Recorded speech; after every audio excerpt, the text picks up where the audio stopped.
Welcome to our channel.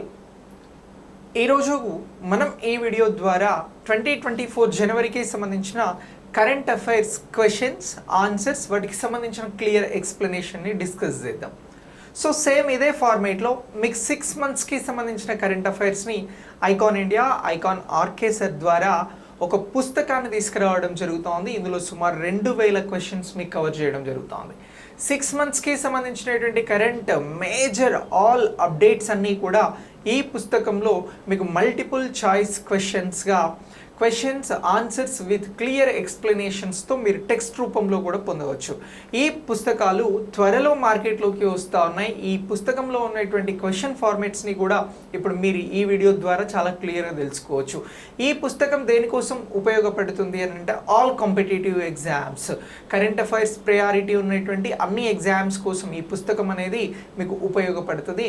So ముఖ్యంగా DSC, RRB, groups, SSC ఇలా all కాంపిటేటివ్కి సంబంధించిన exam రాసే అభ్యర్థులకి ఇది చాలా చాలా ఉపయోగకరంగా ఉంటుంది. మొత్తం 6 months కరెంట్ అఫైర్స్ అనేది కవర్ అవుతుంది. సో ఈరోజు మనం ఈ వీడియో ద్వారా జాతీయ నేషనల్ కరెంట్ అఫైర్స్కి సంబంధించినటువంటి అంశాలను గురించి డిస్కస్ చేద్దాం.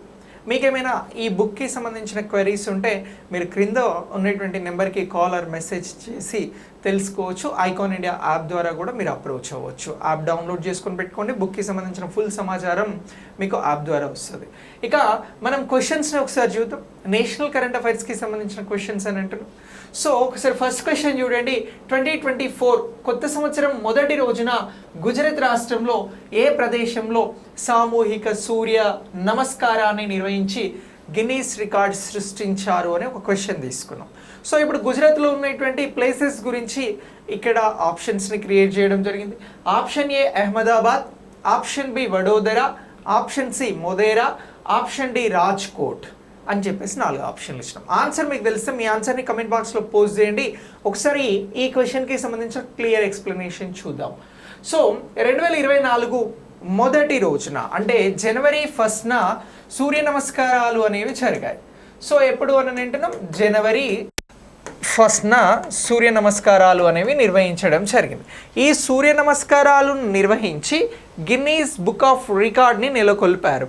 అయితే ఎన్ని చోట్ల సూర్య నమస్కారాలను నిర్వహించారు అని అంటే 108 ప్రదేశాలలో ఈ సూర్య నమస్కారాలను నిర్వహించడం జరిగింది.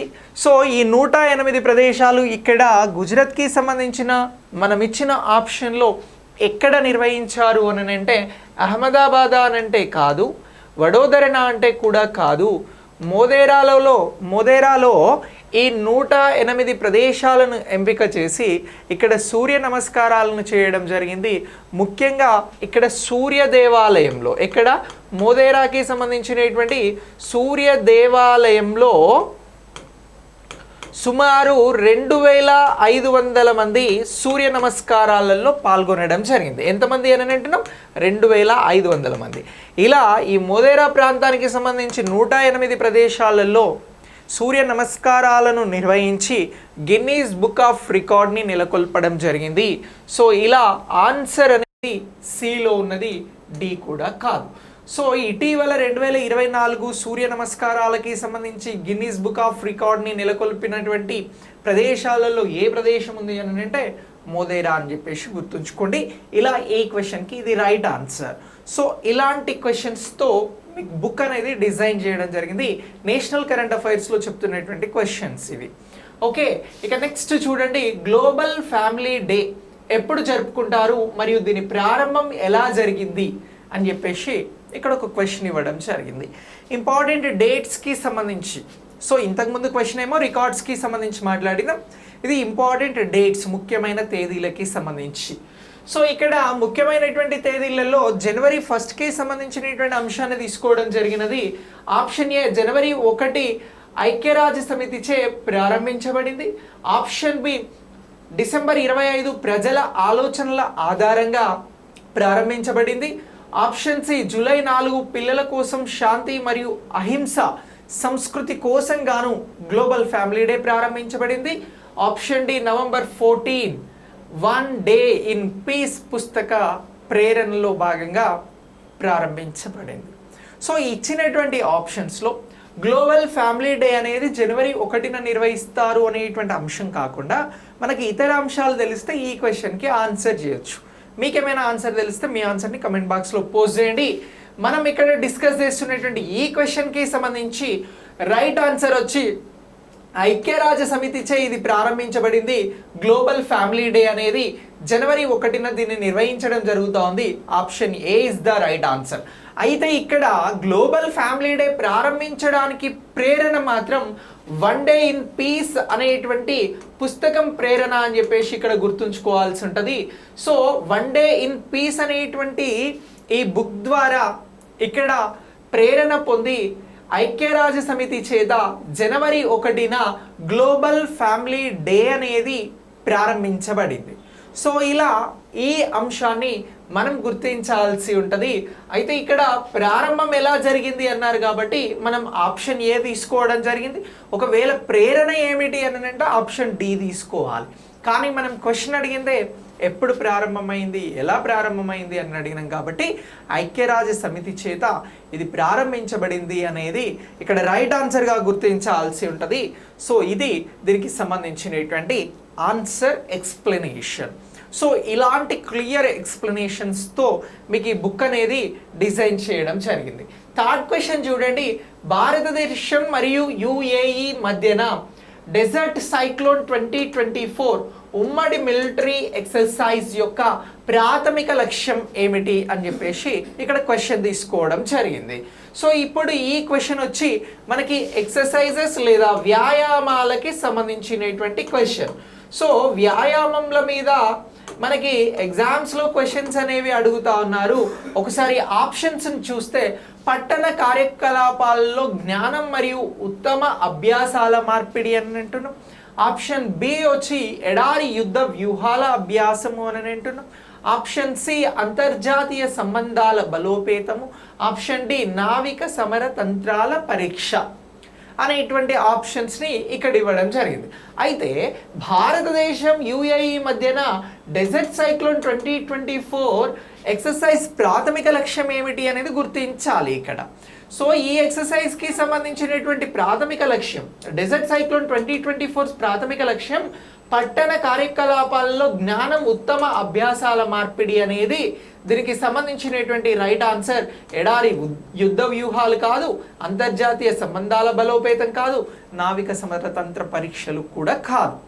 సో రైట్ ఆన్సర్ వచ్చి పట్టణ కార్యకలాపాల్లో జ్ఞానం మరియు ఉత్తమ అభ్యాసాలకి సంబంధించిన జ్ఞాన మార్పిడి అని అంటున్నాం. సో ఇలా ఈ ఎక్సర్సైజెస్ని మనం గుర్తుంచుకోవాల్సి ఉంటుంది. సో భారత్కి సంబంధించి జనవరిలో జరిగినటువంటి ఫస్ట్ ఎక్సర్సైజ్గా ఈ డెజర్ట్ సైక్లోన్ 2024కి సంబంధించి గుర్తుంచుకోవాలి.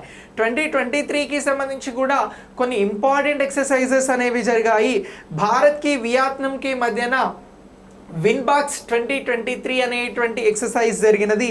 అలాగే భారత్కి యుఎస్ఏకి మధ్యన వజ్ర ప్రహార్ అనేటువంటి ఎక్సర్సైజ్ జరిగినది. భారత్కి శ్రీలంకకి మధ్యన మిత్రాశక్తి అనేటువంటి ఎక్సర్సైజ్ 2023లో జరిగింది. భారత్ కజకిస్తాన్ మధ్యన ఎక్సర్సైజ్ కాజింద్ అనేటువంటిది 2023 కజకిస్తాన్లో నిర్వహించడం జరిగినది. అలాగే తీర భద్రత వ్యాయామానికి సంబంధించి సాగర్ కవాచ్ అనేటువంటి ఎక్సర్సైజ్ ఆంధ్రప్రదేశ్, తమిళనాడు, పుదుచ్చేరి ప్రాంతాలలో ప్రత్యేకమైనటువంటి వ్యాయామాలను 2023లో నిర్వహించడం జరిగింది. సో ఇలా మనం 2024కి సంబంధించినటువంటి అంశాలను చెప్పడంతో పాటు 2023లో జరిగినటువంటి ఇంపార్టెంట్ అంశాలని కూడా బుక్ ద్వారా చాలా క్లియర్గా మీకు ప్రింటెడ్ నోట్స్లో అందించడం జరుగుతూ ఉంది, బుక్లో అందించడం జరుగుతూ ఉంది. ఇక నెక్స్ట్ దీని తర్వాత ఇస్రోచే ప్రయోగించిన ఎక్స్పోసాట్ ఉపగ్రహం ఎందుకు ప్రత్యేకతను పొందింది అని చెప్పేసి ఇక్కడ ఒక క్వశ్చన్ తీసుకోవడం జరిగింది. సో ఇది మనం ఇంతకుముందు క్వశ్చన్ ఎక్సర్సైజెస్ గురించి మాట్లాడినాం. ఈ క్వశ్చన్ వచ్చి మనకి science and technology point of వ్యూలో వెరీ వెరీ ఇంపార్టెంట్. ఈ క్వశ్చన్ రిలేటెడ్ టు ఇస్రో అని అంటున్నాం. సో చూడండి, మనం ఒక్కొక్క క్వశ్చన్ ఒక్కొక్క విభాగం నుంచి తీసుకొని బుక్ని డిజైన్ చేయడం జరిగింది. బుక్లో ఉన్నటువంటి క్వశ్చన్స్ ఇక్కడ మీకు ఎక్స్ప్లెయిన్ చేయడం జరుగుతూ ఉంది. సో ఫిఫ్త్ క్వశ్చన్, ఇస్రోచే ప్రయోగించిన ఎక్స్పోసాట్ ఉపగ్రహం ఎందుకు ప్రత్యేకతను పొందింది అని అన్నాం. ఇది ఇస్రో నుంచి ప్రయోగించబడిన మొదటి సౌర పరిశోధన ఉపగ్రహం అని అంటున్నాం. ఆప్షన్ బి వచ్చి ఇది ఖగోళ మూలాల నుంచి ఎక్స్రే ఉద్గారాల యొక్క అంతరిక్ష ఆధారిత ధ్రువణ కొలతలతో పరిశోధన చేయడానికి ఇస్రో నుంచి అంకితమైన మొదటి శాస్త్రీయ ఉపగ్రహం అని అంటున్నాం. ఆప్షన్ సి వచ్చి ఇది భారతదేశం నుంచి మార్స్ ఆర్బిటరీ మిషన్కి అనుసరించిన రెండవ మిషన్ అని అంటున్నాం. ఆప్షన్ డి వచ్చి ఇది భూస్థిర కక్షలో ఉంచబడిన మొదటి భారతీయ ఉపగ్రహం అని అంటున్నాం. మరి మనకి రైట్ ఆన్సర్ ఏంటి అనేది ఒక్కసారి ఈ క్వశ్చన్కి సంబంధించి డిస్కస్ చేస్తే, ఇస్రో చేత ప్రయోగించబడినటువంటి ఉపగ్రహం ఎక్స్పోసాట్ అనేది ఎందుకు ప్రత్యేకమైనది అని అంటే, ఖగోళంలో ఉన్నటువంటి మూలాల నుంచి వచ్చేటువంటి ఎక్స్రే ఉద్గారాలు ఏవైతే ఉన్నాయో అంతరిక్ష ఆధారిత ధ్రువణ కొలతలలో ఈ పరిశోధనలు చేయడానికి ఇస్రో నుంచి ఎక్స్పోసాట్ అనేటువంటి మొదటి శాస్త్రీయ ఉపగ్రహాన్ని ప్రయోగించడం జరిగినది. Option B is the right answer అని గుర్తుంచుకోవాలి. ఎక్స్పోసాట్ అనేటువంటి అంశం మనకి ఎగ్జామ్లో ఖచ్చితంగా బిట్ రావడానికి అవకాశం ఉంటుంది. ఎక్స్పోసాట్ శాటిలైట్ గురించి, ఉపగ్రహం గురించి అడిగితే మీరు వెంటనే చెప్పాల్సినది ఖగోళ మూలాల నుంచి వచ్చేటువంటి ఎక్స్రేలకి సంబంధించిన ఉద్గారాలను ప్రత్యేకంగా స్టడీ చేసేందుకోసం దీనిని తీసుకురావడం జరిగింది, ఈ ఉపగ్రహాన్ని ప్రయోగించడం జరిగింది. సో ఈ ఉపగ్రహం అలా ఇంపార్టెంట్ అని చెప్పేసి మీరు గుర్తుంచుకోవాలి. ఇలా ఎక్స్పోసాట్కి సంబంధించిన అంశం అనేది మనకి చాలా చాలా ఇంపార్టెంట్. జనవరిలో దీన్ని ప్రయోగించడం జరిగినది. ఓకే, ఇక మనం ఇస్రో గురించి మాట్లాడినాం కాబట్టి మన పుస్తకంలో ఇస్రోకి సంబంధించినటువంటి అంశాలను ప్రత్యేకంగా మళ్ళీ అక్కడ పొందుపరచడం జరుగుతుంది ఈ క్వశ్చన్ తర్వాత. లైక్ ఎలా అంటే, ఇస్రో ఎప్పుడు స్థాపించబడింది అని అంటే ఆగస్టు 15, 1969లో. ఇస్రోకి సంబంధించిన ప్రధాన కార్యాలయం ఎక్కడున్నది అని అంటే బెంగళూరు, కర్ణాటకలో ఉన్నది. ఇస్రోకి సంబంధించినటువంటి వ్యవస్థాపకుడు ఫస్ట్ చైర్మన్ ఎవరు అని అంటే విక్రమ్ సారాభాయ్. ఇస్రోకి సంబంధించి 10వ చైర్మన్, ప్రస్తుత చైర్మన్ ఎవరు అని అంటే మనం సోమనాథ్ గారు. ఇలాంటి అన్ని అంశాలను కూడా ప్రత్యేకంగా చర్చించడం జరుగుతుంది. ఇక ఇస్రో ప్రయోగించినటువంటి ఎక్స్పోసాట్ ఉపగ్రహం గురించి మాట్లాడినాం కాబట్టి మొదటి ఉపగ్రహం అనేది అది ఎప్పుడు ప్రయోగించబడింది అని అంటే 19 ఏప్రిల్ 1975లో ప్రయోగించబడినటువంటి ఆర్యభట్ట ఉపగ్రహం అనేటువంటి అంశాలు కూడా మనకు బుక్లో చాలా క్లియర్గా పొందుపరచడం జరుగుతుంది. ఇక నెక్స్ట్ దీని తర్వాత మరొక క్వశ్చన్ చూడండి. యునైటెడ్ నేషన్స్ పాపులేషన్ ఫండ్ యొక్క కొత్త అసిస్టెంట్ సెక్రటరీ జనరల్ మరియు డిప్యూటీ ఎగ్జిక్యూటివ్ డైరెక్టర్గా ఎవరు నియమించబడ్డారు? ఇది కూడా మనకి 2024 జనవరికి సంబంధించిన ఇంపార్టెంట్ అప్డేట్. ఇంపార్టెంట్ అని ఎందుకన్నాను అంటే యుఎన్ఓ, యునైటెడ్ నేషన్స్ ఆర్గనైజేషన్, లేదా దీనినే మనం ఐక్యరాజ్య సమితి అని అంటాం. సో ఈ ఐక్యరాజ్య సమితికి సంబంధించినటువంటి అంశాలు మనకి చాలా చాలా important. So option A Ib Petersen, option B Andrew Paul Saberton, option C Antonio Guterres, option D పై ఎవరు కాదు అనేది లేదు. సో ఇది మన ఆప్షన్ కాదు. ఆంటోనియో గుటెరస్ యుఎన్ఓకి సంబంధించినటువంటి సెక్రటరీ జనరల్గా ఉన్నారు. అలాగే ఈ క్వశ్చన్కి సంబంధించి Andrew Paul Saberton right answer అని గుర్తుంచుకోవాలి. ఇక ఇబ్ పీటర్సన్ కూడా కాదు. So option B is the right answer. ఈ Andrew Paul United Nation Population Fund UNFPAకి సంబంధించి కొత్త అసిస్టెంట్ సెక్రటరీ జనరల్గా, డిప్యూటీ ఎగ్జిక్యూటివ్ డైరెక్టర్గా నియమించబడడం జరిగింది. సో ఇలా ఈ అంశాన్ని మనం ఎగ్జామినేషన్ పాయింట్ ఆఫ్ వ్యూలో గుర్తుంచుకోవాల్సి ఉంటుంది. Very very important. ఇది కూడా ఇటీవల జరిగినటువంటి అప్డేట్.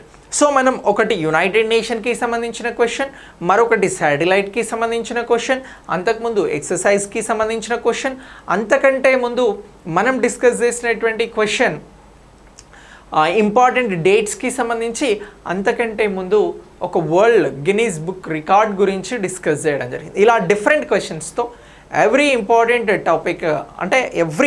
టాపిక్ కవర్ అయ్యేలాగా మనకి ఈ బుక్ని డిజైన్ చేయడం జరిగింది. ఆల్ కాంపిటేటివ్ ఎగ్జామ్స్కి with questions, with answers, with explanation మీరు ఈ బుక్ని ఎంజాయ్ చేయవచ్చు, చదవచ్చు. మంచి స్కోరింగ్కి ఇక్కడ అవకాశం ఉంది. సో కరెంట్ అఫైర్స్ ప్రయారిటీ ప్రతి ఎగ్జామ్లో ఉంది, ఎక్కువగా అడుగుతూ ఉన్నారు కాబట్టి మీకు ప్రతి అంశాన్ని కవర్ అయ్యేలాగా బుక్ని డిజైన్ చేసినాం. అతి త్వరలో బుక్ అనేది మీ ముందుకు రాబోతూ ఉంది. మీకు ఇంకేమైనా డౌట్స్ ఉంటే మీరు క్రింద ఇస్తున్న నెంబర్కి కాల్ లేదా మెసేజ్ చేసి బుక్కి సంబంధించిన వివరాలను తెలుసుకోవచ్చు. Thanks for watching. నెక్స్ట్ క్లాస్లో మరిన్ని క్వశ్చన్స్తో కలుద్దాం.